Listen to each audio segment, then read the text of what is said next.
Démons et femmes modernes. Coucou les cocos.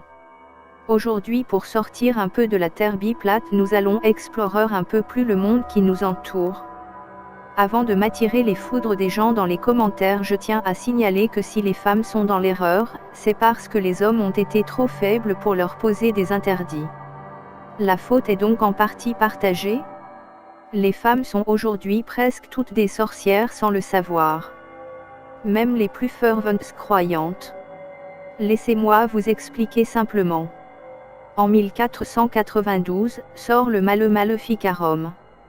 Les cas de sorcellerie étant en recrudescence, presque autant que l'insécurité de nos jours, un manuel pour faire avouer et condamner les sorcières a donc été édité.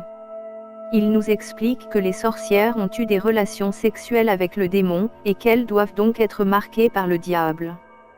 Aussi il était normal de les dénuder et les raser intégralement à la recherche de cette marque. Il nous est aussi dit qu'elles ont un vagin insatiable et apprécient les positions contre nature. Vous avez sans doute comme moi tout de suite fait le rapprochement avec notre époque. Avec le temps, les mœurs ont évolué vers la décadence que nous connaissons actuellement. Les sorcières, toujours présentes dans notre société, ont manipulé les femmes pendant des centaines d'années. La Seconde Guerre mondiale ayant éloigné les hommes de leur foyer et les femmes étant plus facilement manipulables, les sorcières ont poussé grâce à des campagnes de publicité ces dernières à se raser intégralement. Elles pourraient dorénavant propager ce trait associé à la sorcellerie à la quasi-intégralité des femmes. Les hommes voyant leurs femmes dépourvues de poils les renvoient à leur jeunesse et leur sexualité.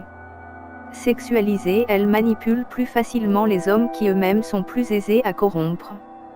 Le démon rentrant plus facilement dans notre âme et notre cœur. Avant de me faire harceler dans les commentaires, je tiens à préciser que j'ai vécu moi-même de près les possessions démoniaques.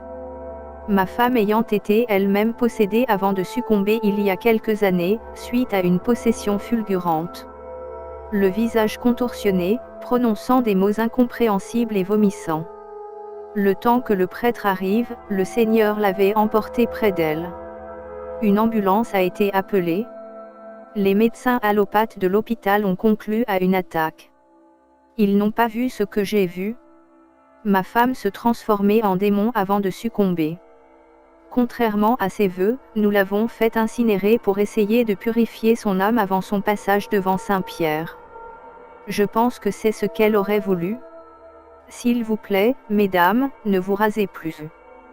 Pensez à votre vie, votre âme, vos enfants. Pensez aussi à votre mari que vous pervertissez en vous offrant à lui de la sorte, le pubis nu-tel celui d'une enfant. Et vous vous étonnez de l'augmentation des cas de pédophilie. C'est l'œuvre du démon. Il arrive même à corrompre aujourd'hui les hommes d'église. Par votre faute, personne n'est à l'abri.